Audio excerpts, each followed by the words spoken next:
Ladies and gentlemen, boys and girls, football fans of all ages, I am Beast Mike. You have now arrived at my train of thought. It's time to talk about week number 4. I can't believe we're already here in this NFL season. Let's not waste any more time and get to business. So in these Battle of Birds in the NFC West, it was at times frustrating to see Kyler Murray get beaten up, but we kind of knew it was coming because Seattle's got a good defense. It was also frustrating at times to see Sam Darnold and company semi-struggle, in part because Arizona made sure to limit things with Smith and Jigba and made sure to limit things with Kenneth Walker. Good. Okay, that's fine. It was also good to see that Marvin Harrison was able to make some catches, which is a huge thing because the Marvin Harrison slander has been quite big or quite plentiful lately. But Marvin had a solid night. And ultimately, it was Seattle who managed it really, really well down the stretch. They made less mistakes as we went along. Kyler Murray did throw 2 NOs in the game. He also led the team in rushing, but you kind of expect it now without James Conner. And that was the other part about this. The Arizona running the ball was not happening without James Conner. Yikes, that was not great. Anyway, good performance by Smith and Jigba. Solid performances by Sam Darnold. And ultimately, it was Jason Myers who was able to bury the game-winning kick at the horn, which gave Seattle the win. And all of a sudden, Seattle's looking like a very promising team. And like I said last week, they may be a fumble by Darnold away from being 4-0. Seattle looks legit. Good work. For Arizona, okay, you've lost the last 2 games by a field goal apiece. Nothing wrong with it. You're 2-2. Okay, fine.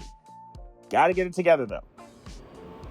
And now we woke up at 9:30 or 9 o'clock-ish, I guess, to get ready for it, on Sunday morning to watch the Steelers and to watch the Vikings play. And I expected the defense to show up. It was Pittsburgh's who did it. The Steelers got back to what they're used to being, and they basically hounded Carson Wentz from the word go. He was under siege for a lot of this game.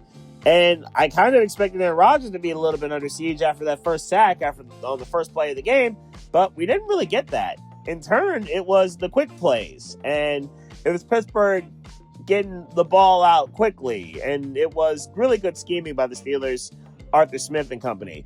It was good scheming to make sure that we got a big day from Kenneth Gainwell, and the Steelers offense made sure that Aaron Rodgers didn't have to do but too much, or at least have to wait to do it. Good work on their part. Although DK Metcalf will take care of a lot of things because that was a long tutty that DK Metcalf got earlier in this game. Now, once Minnesota got up off the mat and once Carson Wentz got up off the turf, the Vikings somehow got it together again. I don't know what Pittsburgh was thinking down the stretch when they could have just gone for it and iced the game, and they chose not to. Instead, it was the Vikings who made a bit of a run of things. They scored a touchdown, got a 2-point conversion, scored a touchdown, did it again, and now all of a sudden they've got a real shot to win this game. They just needed the ball back, and they got it. And unfortunately, it was a turnover on downs, and that was the end of the game, and that's a solid win for the Steelers, who are kind of starting to show their mettle a bit on defense. And they did this without Alex Highsmith. It was a dominant defensive performance at points, and especially by Keanu Benton. Sure, Jalen Ramsey had a tutty, but it was taken back due to out of bounds situation by Jordan Mason. But still, good performance by the Steelers, who were able to get the W and move forward. Good job by Pittsburgh in making it happen and getting to 3-1. For Minnesota, a very interesting 2-2, where they didn't play okay. They played okay in this game, though this game should have been more than a 3-point win for Pittsburgh. But they're an interesting 2-2, where their defense, when they are opportunistic and causing destruction, forget it. When their defense is not, they can absolutely be had. I think it's the lesson we've learned here. Let's go back stateside and go to East Rutherford, New Jersey for the Giants and the Chargers. And I kind of expected this to be a beatdown. It wasn't. Or at least at points, it wasn't in the way that we thought it would be. There was a point in this game where the Giants had a 2-score lead. And the Giants, for an entire quarter, basically had to hold said lead. Jackson Dart was pretty good. He really showed up and showed out in his first day as the starter for the Giants. Good work. Justin Herbert did not have that great a day. He struggled, and he threw some innos. It was not great. The Chargers' offensive line is starting to get really beaten up. We saw Slater's already out for the year. We knew that. But then Jalal got hurt. He's going to miss some time, and that's a devastating injury. But no injury for anyone in this particular game was more devastating than the loss of Malik Neighbors, who, unfortunately, he's the latest victim of the MetLife turf as he tried to land, and unfortunately, it destroyed his knee. Torn ACL, Neighbors is out for the year, and there goes his sophomore year, and it's a devastating way to go out. The Giants were already without Tyrone Tracy, but Cam Scatterboos has really accounted well for himself so far in these first 4 weeks as a professional in the NFL. And to be honest, the Giants were the better team in this game, in part because of their defense and how they were able to get home. Abdul Carter and Dexter Lawrence and company, they were able to get home and cause a lot of havoc to Herbert, and Herbert threw some questionable passes. Some of them were picked off. It was not great. One of them was returned by Dexter Lawrence deep in Charger territory. It was quite nice to see that from Dexter Lawrence. Good win for the Giants to get off the schneid and keep things moving. And for the Chargers, it's a puzzling loss, and it's kind of getting people back to thinking, okay, is this where the chargering really begins? Eagles, what is with your offense? I have questions. I don't know how you survived this game with no completions and 23 yards in the second half. I don't know how you survived this game knowing that Baker Mayfield is basically a speedboat when it comes to trying to make up deficits in late game situations. And that's kind of what happened in this game, where the Eagles came out swinging with the block kick, and then they proceeded to kind of sort of hold it together, and then Tampa Bay get crazy hot in the second half of this game. 2 70-yard tugs by Tampa Bay. And suddenly this is a game that's super, super serious. Yet the Eagles defense clamped up at the very end to make sure that that's all that Tampa Bay would get, and that would be the end of these proceedings. A win for the Eagles that they actually, I would say, needed, because they don't normally win down there in Tampa, and they usually struggle in the Florida Heat, but they got it done here. Good job. Good work by the Eagles to get to 4-0 and get out of a September gauntlet that is absolutely ridiculous. Their next game is not easier. I will talk about that tomorrow. I'll stay with the NFC East versus NFC South angle and talk about the Falcons and the Commanders now. And it's a shame that Jaden Daniels can't play in this game. And it's unfortunate because the Commanders still put up an admirable effort without him. The Falcons, however, got a big, big day. Great work by Mike Penix, who bounced back from what was an awful performance against Carolina. Bijan Robinson was putting in work. Drake London was putting in work. This was a very good performance by the big guys that you expect the Falcons to need produce.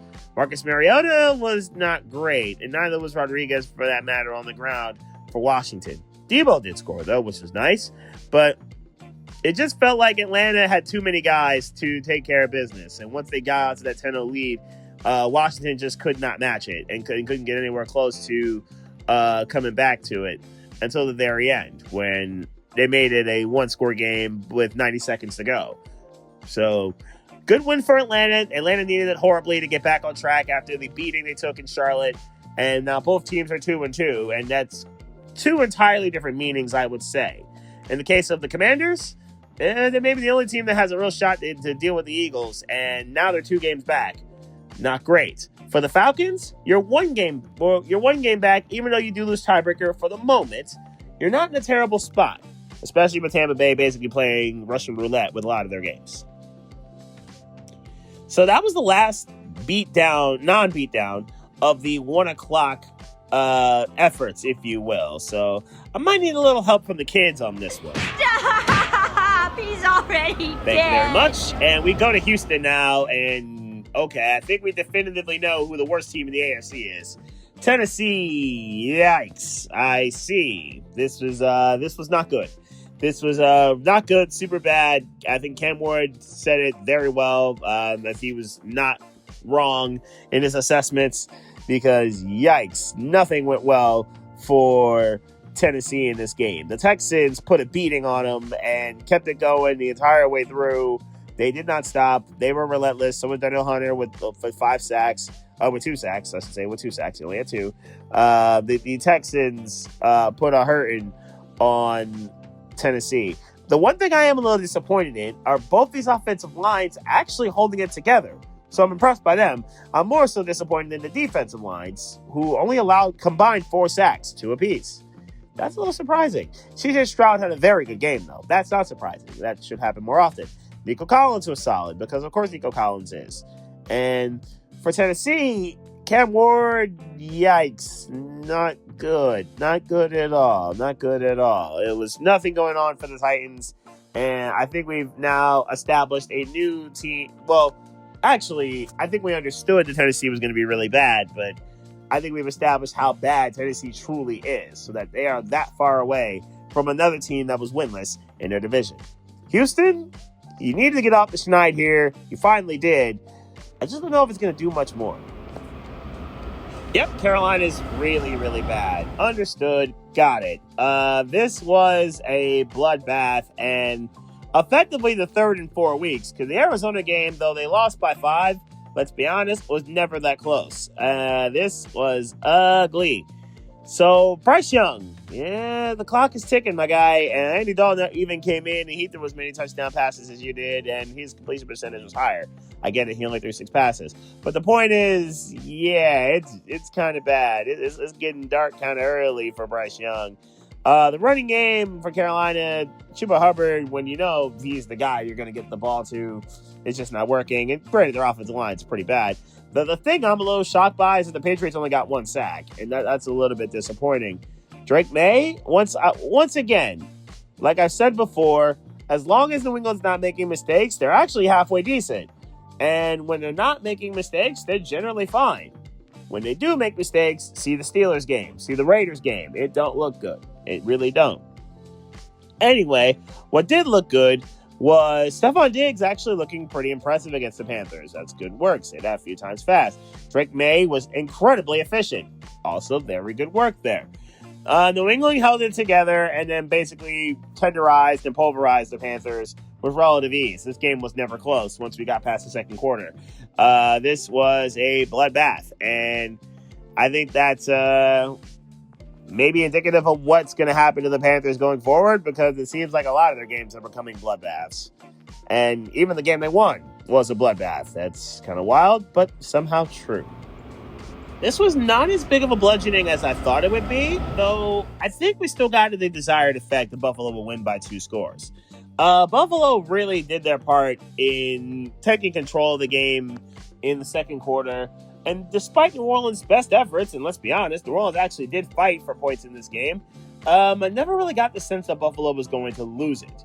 Even when New Orleans had the lead down to 2 after a field goal in the 4th. I just never got the sense that Buffalo was in any real danger of taking an L. And Buffalo obviously scored the last 10 points to ice it. It was a really good performance by James Cook. It was a really good performance by Josh Allen, because of course they are going to produce like this. That's just what they do. The tackling on the Shakir touchdown, yikes, that was not great, New Orleans. You're going to have to do a lot better than that if you're not going to be winless. That would not be great. Buffalo being 4-0, they're the last undefeated team left in the AFC. They have withstood whatever challenges before them. And now, though the schedule has been relatively weaker based off of the records of their opponents, because coming into this week, 3 of the 4 didn't have wins, and the other one had a win, but that's all they had. It's not a strong, daunting schedule, but for now, Buffalo, it will do. You stack wins, you're the 1 seed, and you keep it moving as you should. Now back to the normal beatdowns at hand. Ohio versus Michigan, we're going to see that a lot when it comes to this. We're going to see that a lot between the Guardians and the Tigers. And though Detroit's up 1-0 in that series, Detroit's also up 1-0 on the football field. And this was a beating, but it took a little bit to get going. Cleveland actually tried to put up a fight early. Ultimately, Joe Flacco was just not up to task as the game got going and as things got rolling for the Lions. It was a lot of Amon-Ra St. Brown and a lot of Jared Goff. There wasn't really a lot of Sonic and Knuckles, though Sonic did score. It was more so the Lions doing maybe the bare minimum to blow out their ops in Cleveland and just keep things moving and not do too much damage.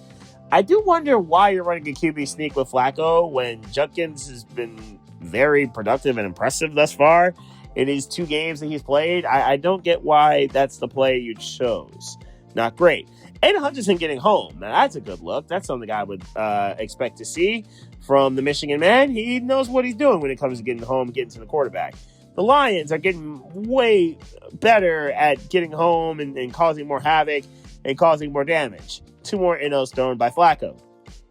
Detroit with another beating, and I think Detroit has shown that Packer game might have been a bit of a fluke because they've come back the next 3 games and have hung 30 pieces in all of them and have looked really, really impressive in all 3 games. Obviously, the 52 burger they put on Chicago was hilarious in the Ben Johnson game. That was also hilarious.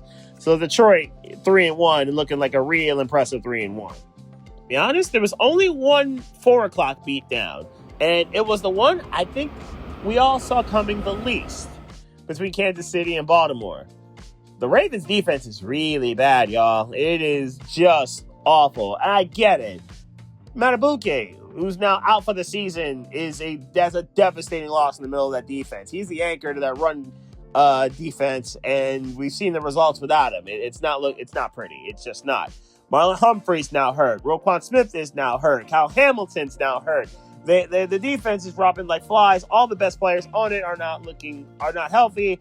And once Kansas City got rolling in the second and third quarters, obviously the NOs bet Lamar through were no bueno, and it really just helped expedite this beating and made the fourth quarter basically garbage time, and that's really, really bad. Pat Mahomes was spectacular, getting the ball to all the receivers, and getting Xavier Worthy back was a gigantic bonus. Tyquan Thornton's still involved, 3rd straight week with a tutty for him. We saw a good day for Kelsey, good day for the Chiefs defense, who continues to hold it down. This was a merciless beating by the Chiefs, and for Baltimore, though they should be okay because the division they're in is not very good. You lose next week to Houston, you get beat up by Houston next week, we're going to have some problems. And it's entirely possible because Lamar Jackson's going to be out for at least 2 weeks and maybe more than that with the hammy injury. It's entirely possible that Baltimore's 1-4 and they're in real, real trouble. So, Brock Purdy. Yeah, that was not good at all. Jacksonville played a very good game over in Santa Clara, and they did it with defense. Their defense has played really well in the first month of the season. They've been very impressive. Sans the Bengals game, which is really becoming more of an outlier now. They forced at least 3 turnovers in every game this year, which is incredibly impressive on their end.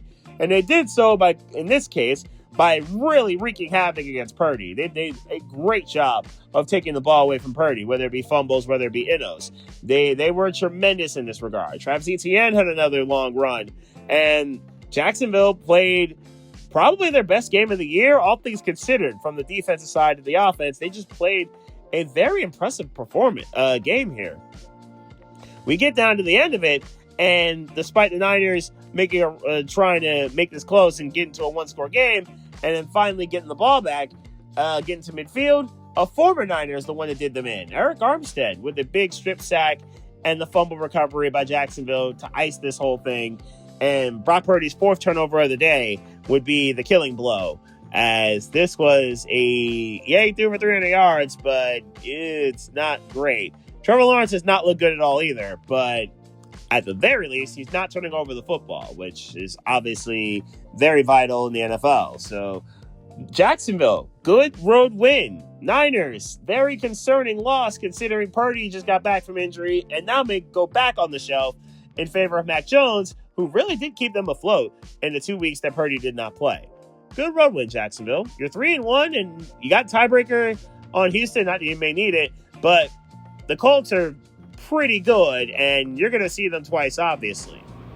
Let's talk about the Colts right now. Speaking of which, this game will forever be known as the Adonai Mitchell game, and the simple reason is because of his hands, and his hands got in the way of 2 Colts touchdowns that would probably allow them to win the game.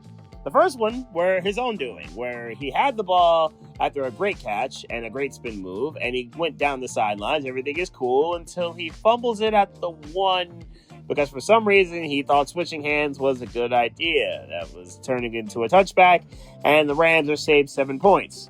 Then it was his own hands, and this time it was not holding a ball, it was holding a Ram, and it was a holding penalty that cost Jonathan Taylor a touchdown, which would have given the Colts the lead late. The Colts then had to punt it back to the Rams, which in theory is kind of weird because they don't normally do that, and also kind of weird because, all right, fine. They punted it back and they buried him inside the 20. It's at the 12-yard line. Everything is good until Matt Stafford threw an 88-yard touchdown pass to Tutu Atwell. Yeah, horrible time to give up a nuke 6. Not great. Daniel Jones had one last shot to have his signature drive as the Indianapolis Colts thus far, and it's an NO. I won't blame Daniel Jones for this. He did not have a terrible game. This was just an unfortunate set of circumstances because of what A.D. Mitchell did and his hands being very, very evil for him. Anyway, Los Angeles gets the job done. Colts, no shame. You're still in good shape at 3-1. You're still fine in a division that clearly only has one other good team in it at this moment in time. So Indy should be fine. Rams, you're a block kick away from a 4-0 situation. And, well, really one of 2 block kicks because you had 2 block kicks in Philly from a 4-0 situation. But your 3-1 right now is in good shape considering your division is, Seattle aside, a little concerning considering the Niner injuries and the Cardinals' inconsistencies. Not bad shape at Los Angeles. So there's a lot that happened in this game that few people watched because I think we were all paying attention to the Ravens game with the Chiefs or the Colts game with the Rams. In this game, we saw Ashton Jeanty finally have an Ashton Jeanty game. He had a monster performance, had the long touchdown run. Everything was cool. Good. Caleb Williams cratered back to earth, which was not good. He did not have that great of a game. And I think we could all see it coming because the Dallas defense is usually terrible. More on them in a sec. Williams was okay. He wasn't awful. He wasn't spectacular. He was kind of sort of there, I guess you could say. Somebody else who's kind of sort of there and worse is Geno Smith. So 3 more NOs by Geno. It's not looking great. 7 through 4 weeks is not fun. I don't recommend it. So Caleb at least did better than Geno. Even with all of that, the Raiders had an opportunity to get this done and to get this win and get to 2-2 for no real good reason except for the fact that they stole a game. And instead, this was Daniel Carlson, who's money in the bank when in situations, got a kick blocked because for some reason people are still doing that. And the kick was blocked. The Bears let it die, and that's the end of the game. Chicago wins the game, and they go to 2-2, and suddenly there's some optimism in Chicago. Stephons might like football. Good things apparently seem to happen for the Bears. And the Cubs, who also won earlier today to take the lead in the best of 3 against the Padres. So we have another game of the year contender between the Packers and the Cowboys. And we all thought, okay, this is going to be a Green Bay beatdown. Jordan Love's going to do his thing. The defense is going to harass and attack Dak and put Dak under siege. And George Pickens might get clamped up. And we move. No CeeDee Lamb, and obviously the drinking games for Micah Parsons probably went on for 4 hours. As it turns out, we got something different. It didn't start that way. Green Bay jumped on Dallas for a quarter and change. They got out to what was a 13-point lead, and then everything started to flip. The extra point on the second tutty for the Packers was blocked, and Dallas was off to the races. And now Dallas went from being down 13-0 to up 16-13 it felt like within a blink of an eye as we got to halftime. And then we got to chaos in the second half where both teams were trading barbs back and forth. George Pickens had a spectacular game, catching 2 tugs. And Ferguson had a big game. We had 3 tugs from Romeo Doubs from the Packers' point of view. Josh Jacobs scored. This was a back-and-forth spectacular game where both quarterbacks really shined. And Javonte Williams continues to ball out because he's been a revelation for the Cowboys. It was back and forth, nonstop insanity for 4 quarters. And then we get to overtime, and we get to the interesting decision at hand, where the thought was, okay, now that both teams are going to get the ball officially in OT, you can go first. You can go first on defense because now you need to know what you can do. Green Bay got the field goal to tie the game at the very end. Dallas played for overtime, and then here we go. The Packers win the toss, but they opted to defer, which is quite interesting because now that's the gamesmanship that we're going to be dealing here, where now you know what your defense needs, unless the offense goes on a 10-minute drive, at which point then there's nothing you can really do. Instead, the Cowboys get ball first, and at 37-all, they go down the field. Everything was nice and easy, and they bury a field goal because Brett Maher is pretty good at that.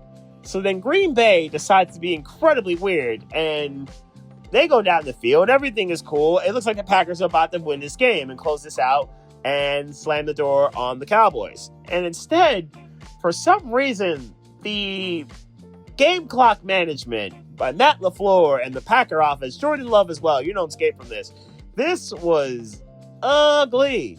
The Packers had one timeout left at this moment in time, and they opted to use it at some point, and then they just didn't know what to do with about 20 seconds to go. The clock runs, they get one play off, it doesn't go anywhere, and now they are forced to kick the field goal to take the tie, as opposed to, okay, we're going to go for the win. And I think a lot of us were screaming, go for the win, you cowards. They did not. Instead, they take the tie, it's 40-all, and we're all wondering, why didn't Green Bay handle the clock situation better than what they did?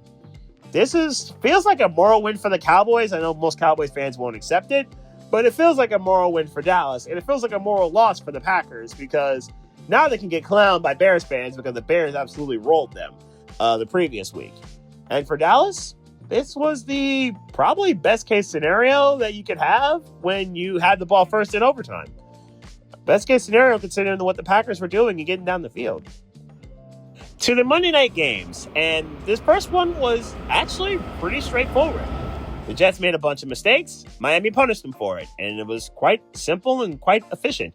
Normally one that would love to see the defense play first. Miami won the toss and took the ball. They went down the field and got 3. Unfortunately, for the Dolphins defense, it somehow doesn't exist at points, and especially against the run. Knowing full well the Jets were going to run the football down Miami's throat if they could, they succeeded. They went down the field with relative ease on the first drive and then fumbled it away. This is the first turnover that Miami has forced all year. The Jets still haven't forced any. And Miami went right back down the field the opposite way, going 96 to the crib with a spectacular catch by Darrell Waller and Moss Sauce Gardner to get his first tutty as a Dolphin. It's now 10-0 as opposed to 7-3. The Jets' mistakes would continue with more fumbles, one by Justin Fields on the next drive, which led to a Dolphin field goal, and one by the Jets' special teams who would fumble the kickoff in the second half. So Miami still got the ball first to start the second half, and that fumble led to another Dolphin tutty, which made this a 17-3 game, and the game was effectively done at this point. Miami's offense kind of bogged down a little bit. I know there was a touchdown to Devon Achane, but this game was effectively done at 17-3. The Jets just weren't coming back. They don't have the personnel for that. Even with the spectacular run by Justin Fields to get within a score, that was followed up by said Achane tutty. So Miami kind of sort of controlled a lot of the rest of this game from then on. Didn't make too many mistakes. Tua was generally very good, and the Dolphins were able to get their first win of the year. The Jets did make a bunch of mistakes with penalties. There was also a fair catch that a Jet had at the 2-yard line for some reason. That was kind of wild. And another decision where the Jets did not opt to field the last punt of the game by Jake Bailey, and that got you to the 2-yard line, which also happened. Still, a good one for Miami, who needed it not just for the winless purposes, but for the purposes of an uplifting part of the night because of what happened during the second quarter. Tyreek Hill unfortunately blew out his knee, and it's a torn ACL, and other ligaments may be torn as well. It was just not a pretty hit to see. It was pretty gruesome to watch it, honestly. He was in good spirits the entire time, which was good to see, but surgery was already had. It was a success, and he should be, at least he's aiming to be, back for the start of the 2026 season. So we'll see if Tyreek is able to get back for that. Get well soon, Cheetah. A lot of Dolphin fans are wondering and speculating if this is the last time we'll see Tyreek Hill as a Dolphin. Time will tell on that front. But in the meantime, between time, it sucks to see the Tyreek Hill season is over before he could really get it off the ground. He had a good night, too, before this. Now, there were many beatings in week 4. There was also one that saved for last. So I'm going to need the children to help me out with this one. Stop! He's already Thank you once dead. again. And now let's talk about this bloodbath that was Denver and Cincinnati as the Broncos basically trampled and stomped all over Jake Browning. This was absolutely ugly, and this is continuing a trend of Jake Browning not being football good at this moment in time. This Denver defense got back to what we were accustomed to seeing, which was being pretty relentless and being pretty suffocating. Jamar Chase is not having fun. He is simply not having fun playing football without Joe Burrow. I don't blame him, to be honest, because the Bengals didn't play defense even with Joe Burrow, and now they're playing kind of sort of less defense without Joe Burrow, and their offense isn't moving because number 9's not there for Cincinnati, and they're not running the ball well. It's just not a great look. Nothing about this is good. What is good, however, for Denver is that Bo Nix had a pretty productive night. He got 300 plus. He got a good night from J.K. Dobbins, who was solid on the ground, another 100-yard day. Sutton, based off after getting paid, good work there. Marvin Mims ran for a tutty. This was a pretty dominant and relatively easy win for the Broncos. I would probably say after the second quarter, there was really no threat from the Bengals to really make a move whatsoever to beat them. So Denver gets another win, gets back on track. They're 2-2 in a division that is suddenly relatively close. Sure, they don't have the tiebreaker over the Chargers, but they're only down a game to them. You're in decent shape. And with that, that's the end of this week. This was a productive week where now I have to add a tie into my records from here on in. I went 10-5-1 this past week, which means my record overall is 40-23-1. And coming up tomorrow will be the power rankings, as you guys already know. It's going to be the 4 tiers and 8 teams to tier. There's going to be some definite movement as we get some clarity on where teams truly belong in these tiers. But one thing is definitely for certain. New Orleans, you're going to be the first stop of my next train of thought.